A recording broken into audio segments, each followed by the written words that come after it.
Good evening, Nate's Corner, friends, family, friends, and fans for that matter. John, South Jersey here. Welcome to another edition of Nation's Corner on location. And tonight I'm joined for the very first time by a young lady that, if you are part of the Northeast independent scene like I am, you have absolutely seen and heard her. She is a ring announcer, a commentator, a backstage interviewer. She is also an independent filmmaker and actress. And after a long, long time of trying to get this done, she is finally here to join me tonight and sit and chat. So please welcome, for the first time, but not the last time, to Nace's Corner on location, Miss Rosaria Elsa. Hey, buddy. Hello. Thank you so much for having Thank me. you for thank you Long for buying it. time, right? We finally got this done. Um, like I said in my intro, if you are a part of the Northeast and East Coast wrestling scene like I am, you have absolutely been seen and heard everywhere as a ring announcer, as a commentator, as a backstage interviewer.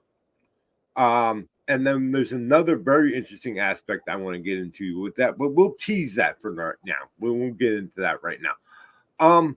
Just a little background for the fans. How did you get started?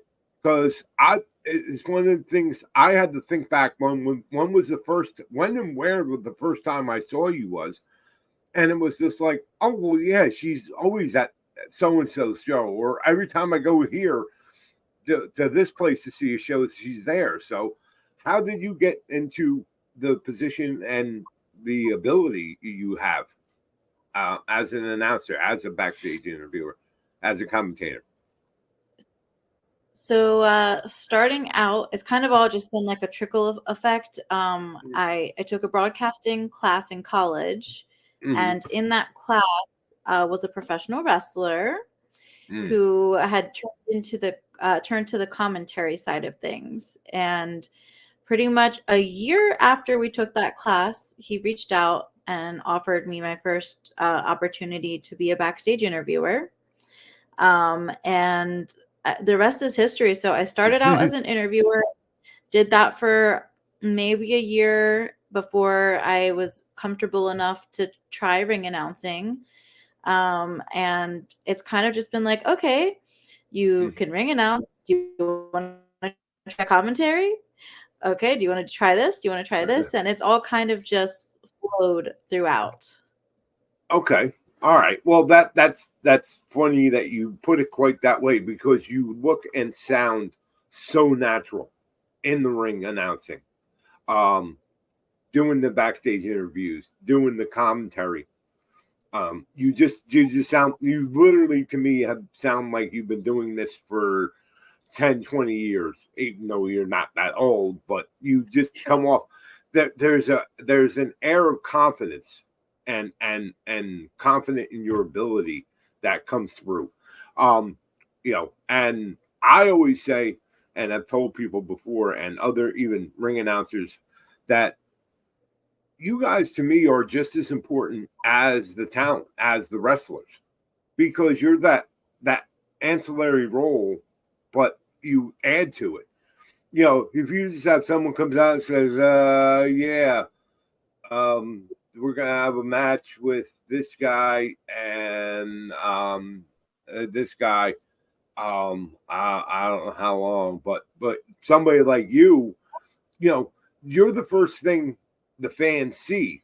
You open the show. You are the first thing they see after one match ends and the next match is ready to go on. So I've always thought it's very important. So please take these imaginary flowers I'm giving you for your ability to engage with the audience, to give the audience that little extra tinge of excitement, or something that when you're announcing, that you project your voice you very well, you speak very eloquently, unlike me. That's why you do what you do and I do what I do. But absolutely, you add to a show whatever role you're performing on. Thank you so much. And I'll be completely honest with you. It has taken work to get to this point. The confidence you're talking about, I did not always have. I did not grow up watching wrestling. And for a long time, I felt like a little bit of an outsider. And, I've grown into this business and have really personally enjoy professional wrestling, like especially on the indie scene. Like I love watching the shows that I get to ring announce. I love watching the people that I announce wrestle. So it's yeah, it's definitely been a journey, and I can't thank you enough for giving me some flowers. I Well, really appreciate it. well, Work has I been will. Well, I'll even give you a few more because you're one of the few people that I noticed that you will. I've had the pleasure to work with you on shows in a backstage capacity and see how you prepare yourself for a show that day or everything, and you take notes. You make sure you have the pronunciations right, especially on commentary. You get you speak with talent and take notes in your interviews.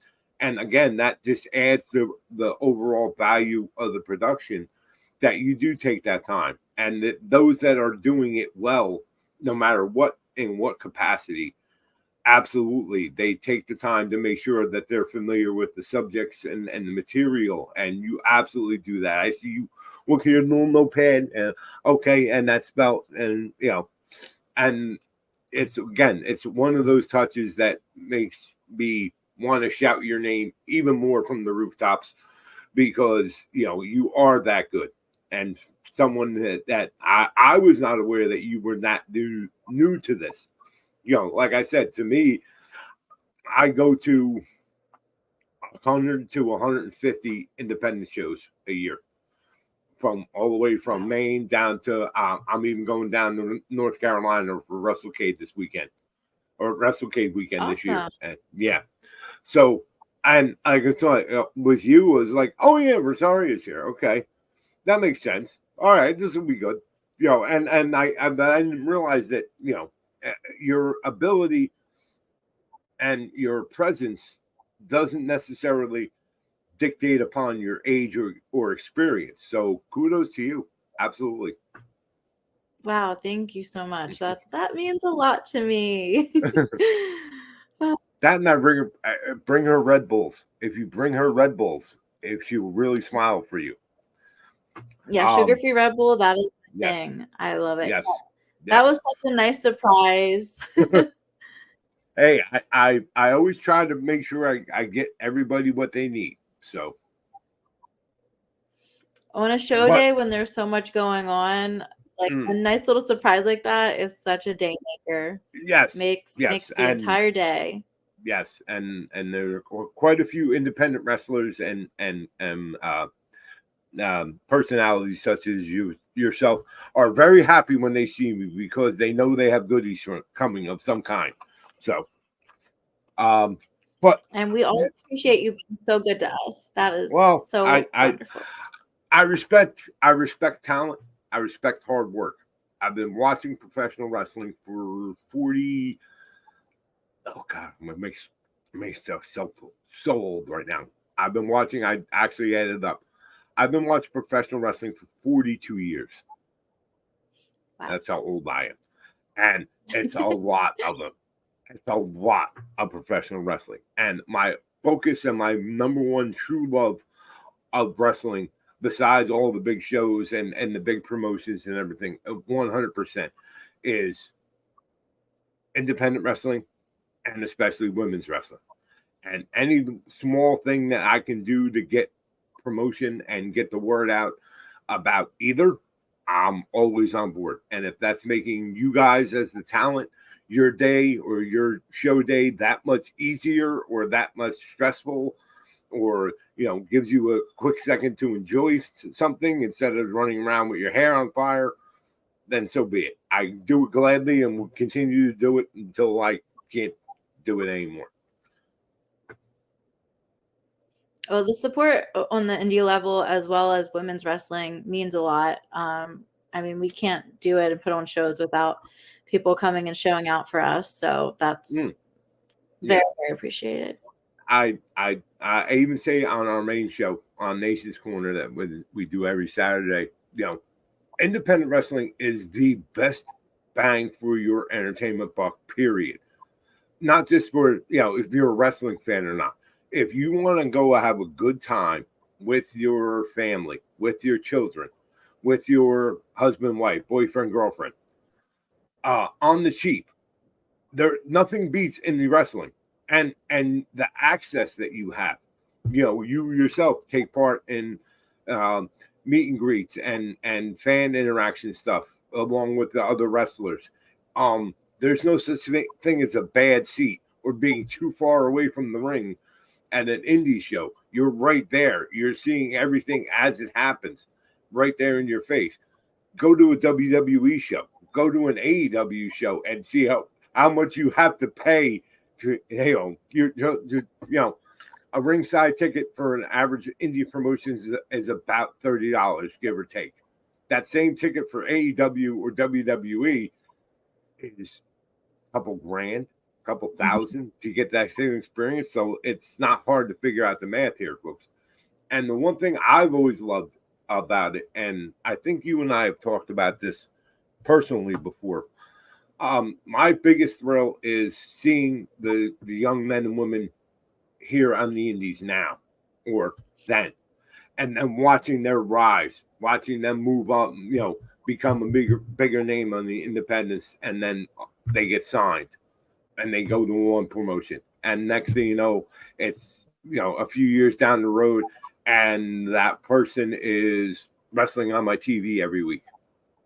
They're part of a major storyline. They're wrestling and winning at championships. I just told the story of someone, and it was very applicable at the time. WrestleMania was here in Philadelphia earlier this year, and I was telling somebody, I was there too. How could I not? I live here, so everybody's like. We had a large group from Nation's Corner come in because we are all over the country. We had people coming from California, Texas, North Carolina, a whole bunch of us. And they're like, "Whoa, are you going?" I'm like, "No, I got to cross a bridge. I ain't going. That's too far." And we discussed. Where I live. I live in Paulsboro, New Jersey, exactly 4 blocks. And I'm contractually have to say this, 4 blocks from the world famous Monster Factory. But so it was in my backyard. But I was telling somebody a story about this guy I used to see trained at Monster Factory all the time, and there was it wasn't that he was like right away, wow, this guy is good. And I was like, and I could see his progressions to Monster Factory and everything else. And then he moved on. He went to a couple of things, and then I used to see him.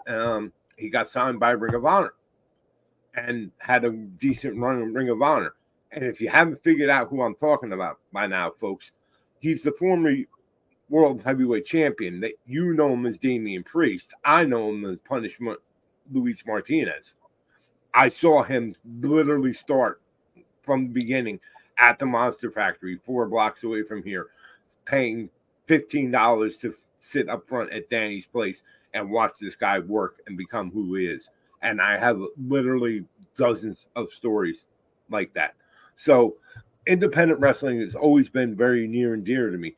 Speaking of you and how varied your independent wrestling announcing is, we discussed this very interview last week. You were at the Monster Factory, or 2 weeks ago, you were at the Monster Factory for Bell to Bell, Missy Sampson's promotion that she is absolutely, and all the ladies there, and you included, are absolutely killing it. I'm so mad that I'm not going to be part of at the next show because it's WrestleCade weekend, and I will be in North Carolina. But I will have my scout. I will have my scouts there, so I will be up on everything and know exactly. But it's such a great thing that she has going on. But and again, you lended your wonderful ring announcing talents to that. But this past weekend, we're taping this on Monday. You were at another independent promotion doing something very different. You from a nearly undisclosed location in Delaware, were the ring announcer yet again. Now, you have worked with Combat Zone Wrestling for a year now, almost. Oh, I'm gonna say maybe 3-4 years now. Yep. Has it been that long? It has. Mom, I got to update my calendar. Yeah, I joined their team right when they started rebranding. So yeah, this past Saturday was that makes sense. But my third tournament of death. Yes, your third tournament of death, and yes, they still do them, folks. It's still in an semi-undisclosed location somewhere, usually somebody's backyard or field. But yes, they still do them.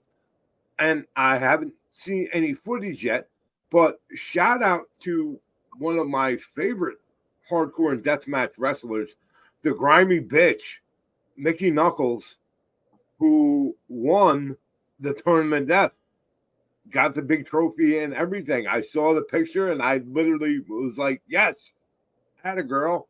And I see her all the time because Matt Tremont's H2O is not far from me. It's about a 15-minute drive away from me. So I see her there all the time, and to see her come through and do, like I said, I haven't seen any of the show. I'm looking forward to seeing what they put out for it so I can watch it. But to see her, the few things I saw on social media that she won, I was like, that's very cool and great for her. So that must have been kind of odd to present a trophy to a fellow woman who was thoroughly beaten up and bloodied and probably had various things hanging out of her that really shouldn't be hanging out of flesh, but there she was. Well, my first tournament of death, she was a contender. So she's been on the last 3 years. But my very first year, she made it to the finals against Bobby Beverly. And when I tell you, she got knocked out cold. And it was like this moment of, oh my God, like, get the paramedics over here. And they had to run up to her. And so that was my very first experience with TOD. Well, there you go. Knocked out like fully. And it's been cool because she's participated the last 3 years, and seeing her win was really, really awesome. I think it's very well deserved. She is a total badass, and I couldn't be happier that she was the winner this year. She is an absolute trip to even just to talk to. She is on a different level with her thought process, but that's part of what makes her so cool. But tell me, give me, if you can, a kind of a thumbnail sketch. Is there a difference to you from doing something like Bell to Bell, an all women's promotion, basically a regular wrestling show, to being an announcer at Tournament of Death? I'm gonna say yes. I change up my look. I change up a little bit of my inflections. The look was on point, 100% on point for Deathmatch. 100%. You blended right in with that crowd. I know my audience, and I know, I enjoy doing that. I will fit wherever I'm needed, and I enjoy my Tournament of Death looks. That's very fun for me. But I do change a little bit of my delivery. And I mean, cursing is, not something I normally do, but I mean, you're going to throw out a couple F-bombs here. Sure. That's just how it is. I mean, some of the people's contenders announcements were also including some vulgar language that I wouldn't typically use, but you know what? When a Tournament of Death, that's how we do it. When in Rome. When in Rome.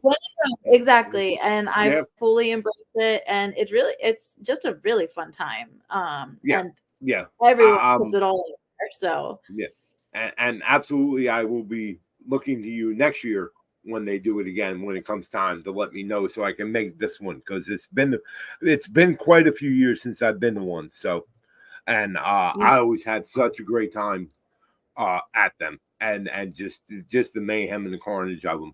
And I know a lot of people go, oh, deathmatch wrestling is not real wrestling.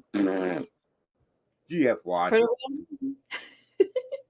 That's all I gotta say. GFY. But again, and now, to me, now, thanks to the exposure, especially at GCW, yeah, the deathmatch is becoming more accepted. People are coming to see it. Have you know? Here's a perfect question I can ask you, because you basically spend your time at wrestling in front of audiences. Post pandemic, now before the pandemic hit, wrestling on all levels, indies all the way up to major promotions, was such a high. Like, we hadn't seen anything like what we were seeing probably in 20-25 years, probably back to the Attitude Era and the Monday Night Wars with WWF and WCW. And then the pandemic came and just killed everything. Coming out of that, and as you started to go back and working with shows, have you noticed that the crowd, because I have to an extent, there seems to be more running shows now, and the crowds are definitely larger. Have you noticed that? And even with who you work with in the different areas, you're seeing new faces all the time. Yeah, I'm going to agree with that. I will say pre-pandemic, I was very, very green at that point. And I was, as a backstage interviewer, I was kind of staying in the back, and I didn't really get to experience the crowds as much. But I definitely think the opportunity post-pandemic has, people want to do stuff and have fun and go to a show. And I think everyone has been able to capitalize on that, bringing entertainment back, and having a good time at an indie wrestling show. So I can't speak as much as far as pre-pandemic, but I think post has been absolutely wonderful for independent wrestling. And it keeps growing, and that's what I'm most excited about. Everything is trickled down now, and even you have independent shows selling out their respective buildings or whatever, and I think that's awesome. It's absolutely awesome. One other thing: have you ever had the urge to get in the ring and take a bump? Well, I don't know if you saw this. It wasn't necessarily an urge that I had, but I did have a tumble with somebody at CZW at a Limelight show. I think it was maybe over a year ago. So I did take an unintentional tumble one time. Oh, okay. Could count as a bump. It could count as a bump. Okay. But I haven't really, I don't think wrestling is for me. I had a little novelty match back in 2019. But it was very low key. It was like a tag team match. So that okay. I was still an interviewer then, so it was not something like no. I'll stick to the broadcasting side of things. Yes, I think you found your niche. There's no reason to subject yourself to that. You absolutely have found your niche. Now, what I want to transition to, though, is something I'm very interested in talking to you about.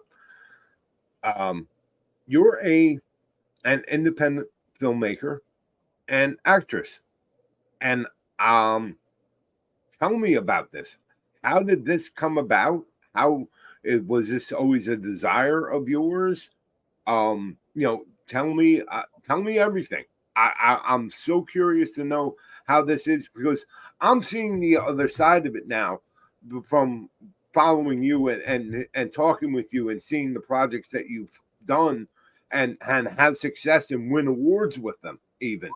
And I'm like, this is so very cool, am I talking to someone that in 5 years I'm gonna have to buy a ticket and be one of the people screaming Rosaria, Rosaria? Have you just walked by and you give me the hand as you walk by and on your way into another red carpet premiere? But tell me about this. This is so fascinating to me.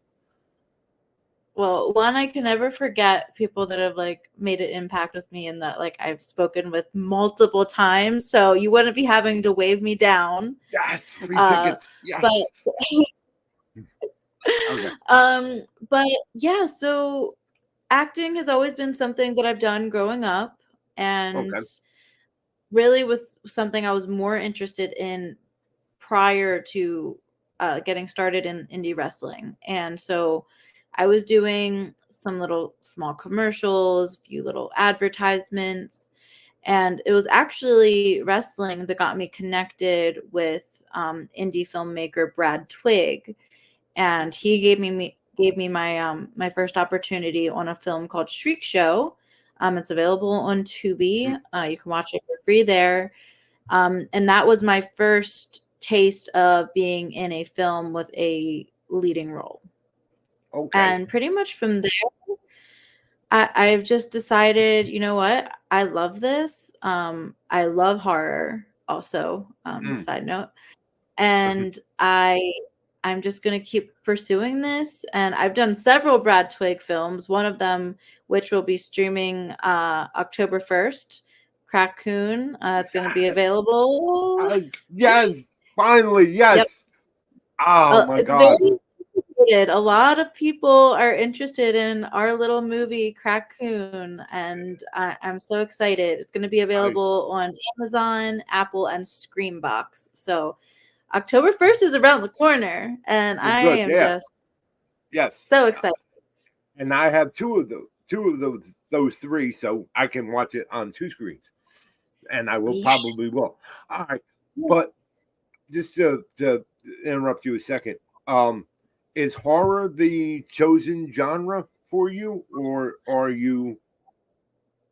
So I don't think I'll ever stop doing horror. I love horror. But I would like to break out in some other roles, maybe something a little bit more dramatic. And I would always I don't want to put myself in a box. I'm willing to try anything. If I like a script and I feel like I can resonate with a character, I would like to try comedy, rom-com, everything. So horror is my love, and I will always love it. But I definitely am willing and looking to break out and try some other new things. Okay. All right. I'm just saying, and this is just, from my perspective, Hollywood hasn't had a really good scream queen in quite a long time. Honestly. I'm not saying I'm all for you spreading your wings and go wherever you feel, but I'm thinking that, Hollywood hasn't had a scream queen in quite a long time. Somebody needs to fill that role. And I can't think of anyone better than you. Hey, never say never. I would love to be classified as the scream queen. That would be an honor to me. So that, okay. All right. Let's blend the two for a second. Amateur filmmaking, your involvement with independent wrestling. Is there a crossover? Is there, obviously you met Brad Twigg, you said, through independent wrestling, but for you as a personality, as a performer, do you find that things mesh? Is one thing, certain parts completely different one to the other? Talk to about that. I would say something that made me realize that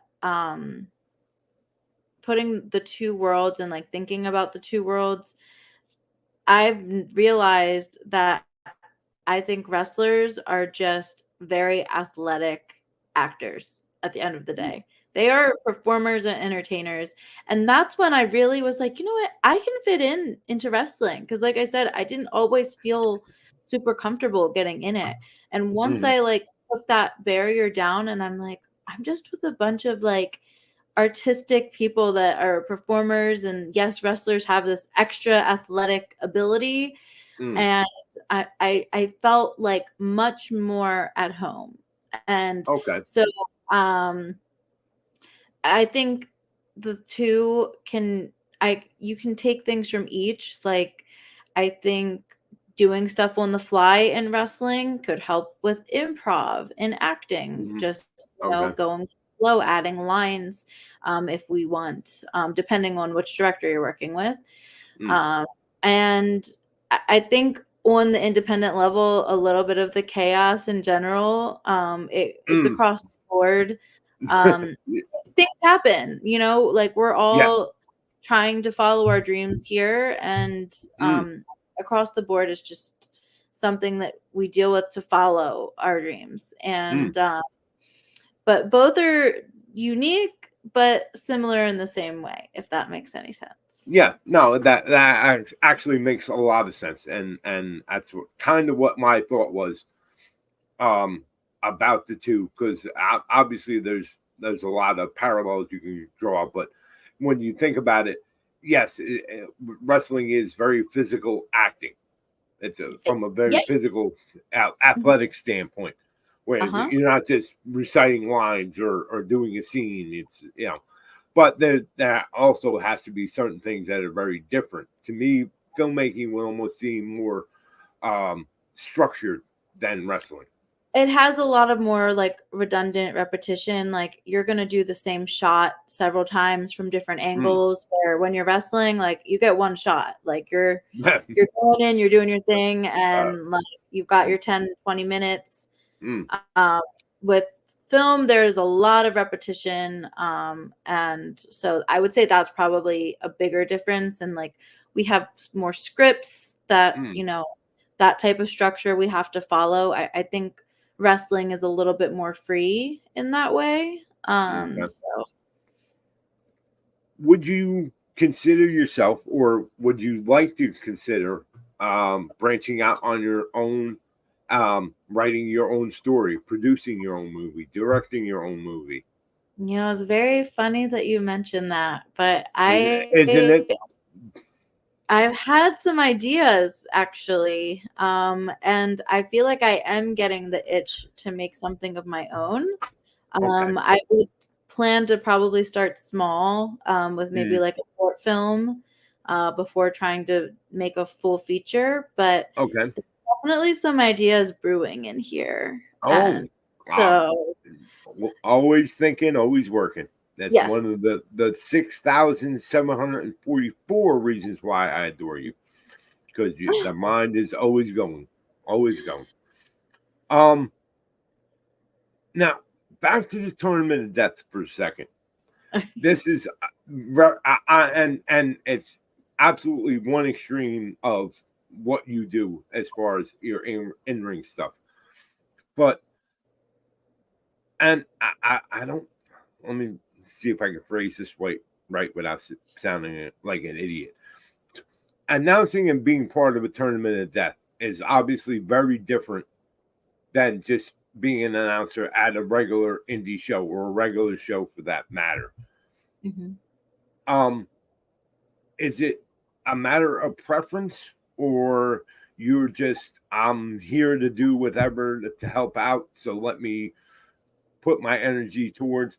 Do you have a favorite? Do you have one that you like doing more than the other? I mean, you've been with CCW a long time. Obviously, you like them and they like you very much.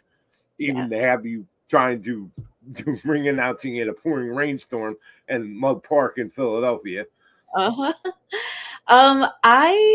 have a lot of layers when it comes to my interests, and I think there's always a little bit more than meets the eye. You're not the first person that's been like, not expecting to see you at Tournament of Death based on like my presentation at other shows. But I really enjoy deathmatch wrestling. I think it's a good time. Well, the one thing, and I absolutely, after seeing you mainly at regular wrestling shows, right? I'm like, she's with CZ. Does she know what they do there? It's not, but your love and interest in horror absolutely makes sense to me now, putting it all together. Absolutely, I could see you announcing at, as I have at Tremont's H2O with CZW doing, now your third tournament of deathmatch show. So yes, that it was like, now it clicks. Now it makes sense because obviously, but I can see where some people, if they looked at you like at Bell to Bell,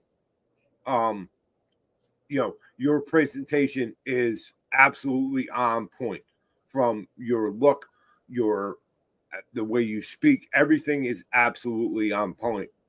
And I tell Missy that she is not allowed to not have anybody else but you announce or I'm coming. Oh my God. And Thank you. then she threatens punching me in the face, which she does a lot. And I'm like, all right, well, but still remember what I said.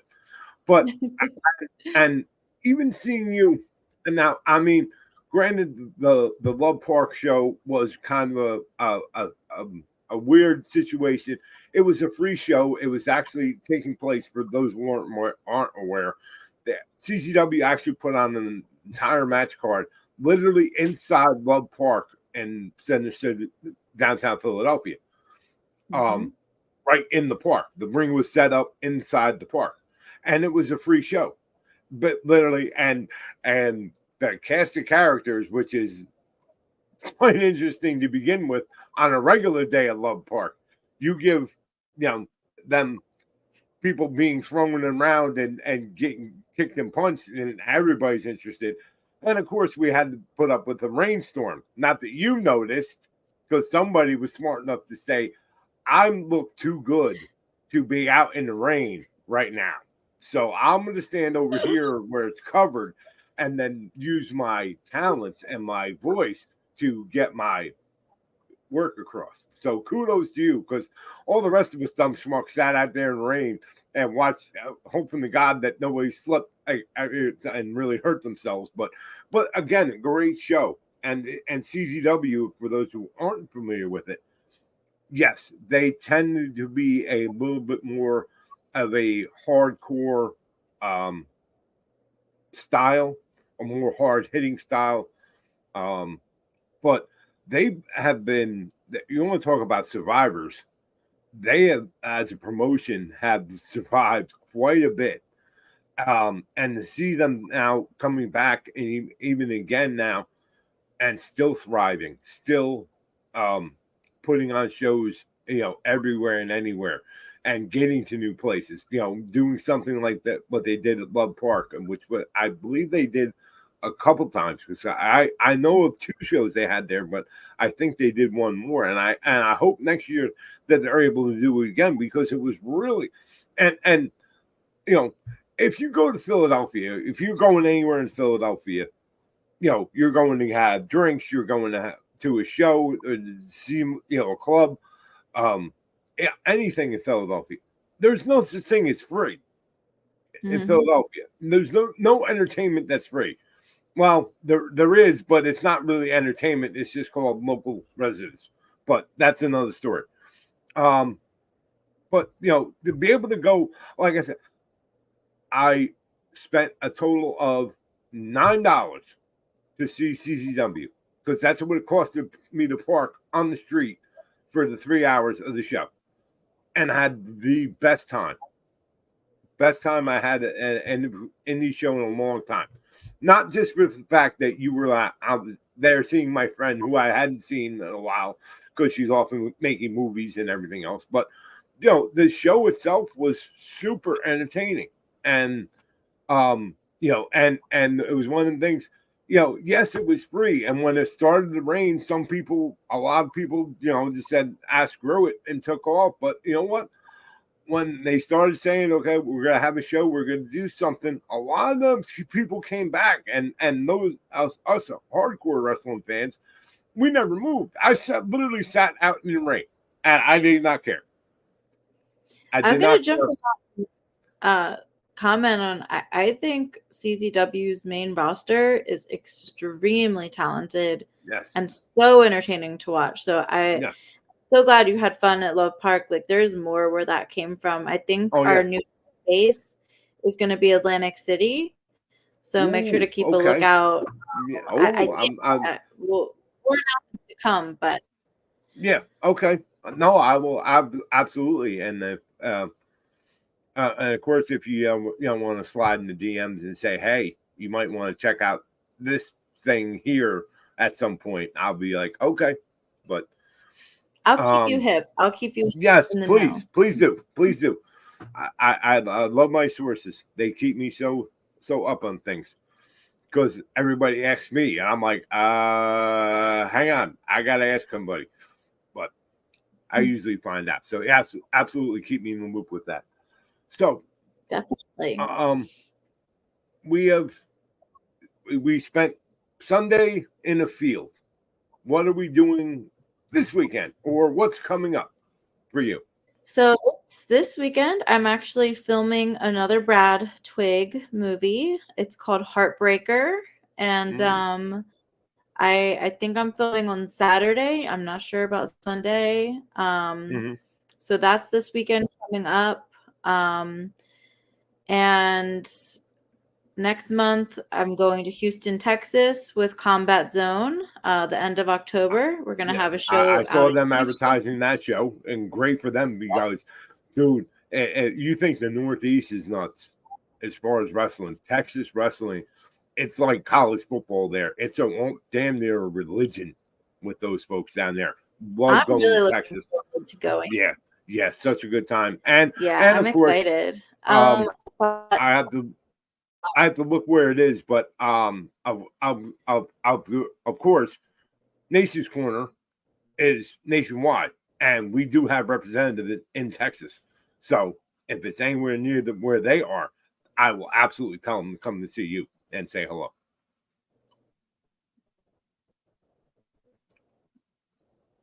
Oh, and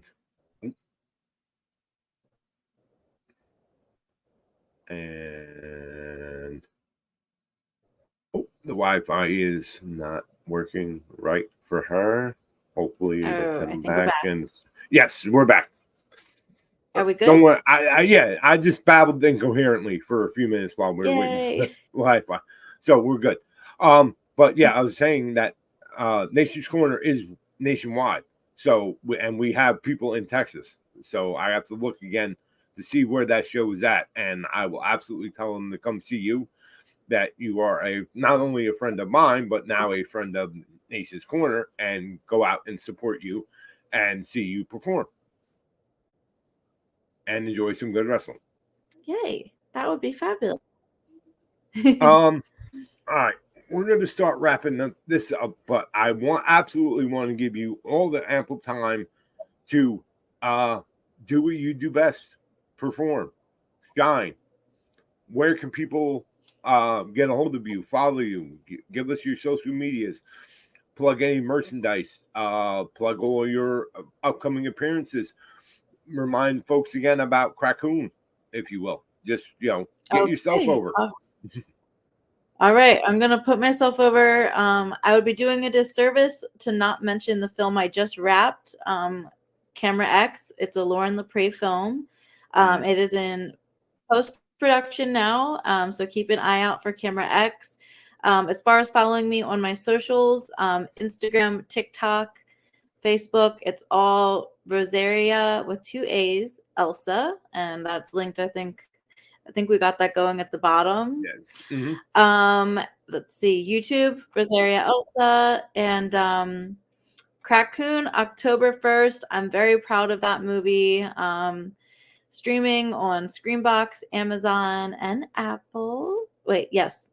Apple, Amazon, and Screenbox. Yeah. So, yeah, I just want to thank everybody for watching, and follow your dreams, and yeah, catch me on Instagram and TikTok. That's like my place where you're gonna see the most. And check out her blogs. Yes, yep. Check out her blogs. Good. Yes. Because I have a cameo one. Oh yeah, he does. Yep. Those have been getting posted on TikTok. So Yes. yeah, that's what's going on. All right. Well, this was a hell of a long time to get to this point, but it has 100% absolutely been worth the wait. And I'm so glad that we were able to sit down and finally get this done. And like I said, you are now part of the Nation's Corner crew. And one of the very special Yay. things, besides obvious clout, because you're part of us, is you're welcome here anytime. We are absolutely at your disposal to come out here if you want to promote, if you want to talk about something, if you want to do anything. Absolutely let me know. We will absolutely set you up and get you out on our platforms ASAP. So you are part of the family. You are part of the crew. By all means, let us help you Thank get your voice out because it absolutely needs to be heard. And I want to thank you so Oh, much. I was gonna say your support means the world to me, and anyone that takes the time to tell me I'm doing a good job, or watching my films, or just any words of encouragement. It's all really appreciated. So can't thank you enough. Right. All right, Rosaria, this has been an absolute delight. I will see you again soon somewhere, my friend. We always seem to run into each other. And I want to thank you so much for joining me tonight on Nation's Corner on location. And I did bid you good evening, dear. I look forward to it. Thank you. That was wrestling personality Rosaria Elsa sitting down with us here on Nation's Corner on location for the first time, but certainly not the last time. Check her out. Follow her on her socials, see what she's doing. She has a lot going on. And absolutely go and support her at shows. She is very fan friendly. She will meet and talk with anyone if she's at a show. And I cannot say enough good things about her. This young lady is going to be a big star in something and maybe many things in the years to come. And I'm looking at her like I look a lot of the indie wrestlers that I've seen start out from the ground and have gone on to great heights. And she absolutely is going to achieve those same heights in whatever she does. Well, folks, that is a wrap for yet another edition of Nation's Corner on location. And look, we have more interviews and sit downs in the pipeline, and they will be coming soon. But do not forget, most importantly, Saturday nights, 7 o'clock on YouTube, the Nation's Corner, live, talking all things and anything pro wrestling. Myself, Front Row, Tony Justice, Mongrovian Mike, and the unusual cast of usual characters talking all things wrestling. Tune in, 7 p.m. live on YouTube every Saturday night, Nation's Corner. And on that note, I am John in South Jersey. This has been Nation's Corner on location, and we will see you folks at the shows.